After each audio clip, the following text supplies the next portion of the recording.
gudoomiyaha xisbiga talada dalka haya kulmiye mudane Muuse Biixi Cabdi ahna murashaxa jagada madaxweyne ee xisbul xaakimka kulmiye kadib markii uu arkay xilalka banaanaaday iyo gudoomiye ku-xigeenimadu iyo gudida fulinta ee lagu ansixiyay shirweynihii saddexaad ee xisbiga kulmiye waxa uu kadib markuu la tashi la sameeyay xubnaha hoggaanka sare iyo cidda kale ee ay khusayso kadib markii uu arkay muhiimadda buuxinta xilalka banaanaaday ay u leeyihiin waqti xaadirkan habsami u socodka howlaha xisbiga si aanu xawliga xisbigu ku socdo aanu isku dhimin waxa uu go'aamiyay in Axmed Cabdi Xuseen Axmed Cabdi Dheere laga bilaabo 1 bisha Juun ee sanadkan uu ahaado gudoomiye ku-xigeenka labaad ee xisbiga kulmiye sidoo kale in Xasan Maxamed Cali Xasan Gaafadhi ahna sidoo kale afayeenka xisbiga kulmiye laga bilaabo 1 bisha Juun uu ahaado xubin gudiga fulinta in Cabdilaahi Cabdi Xaaji Cumar Cabdilaahi Jawaan laga bilaabo taariikhda maanta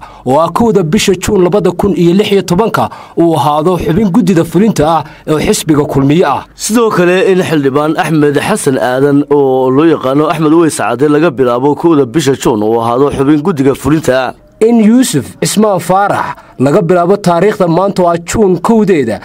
2016 uu ahaado xubin gudida fulinta ee xisbul xaakimka talada dalka haya ee kulmiye ah sidoo kale Aniisa Nuur Cigaal laga bilaabo 1 bisha Juun ay ahaato xubin iyaduna ka tirsan gudiga fulinta ee xisbigaasi kulmiye in Maxamuud Axmed Ibraahin Sandheere laga bilaabo taariikhda maanta uu ahaado xubin gudida fulinta oo xisbiga kulmiye ah dhamaanba mas'uuliyiintaasi xilalka aanu soo sheegnay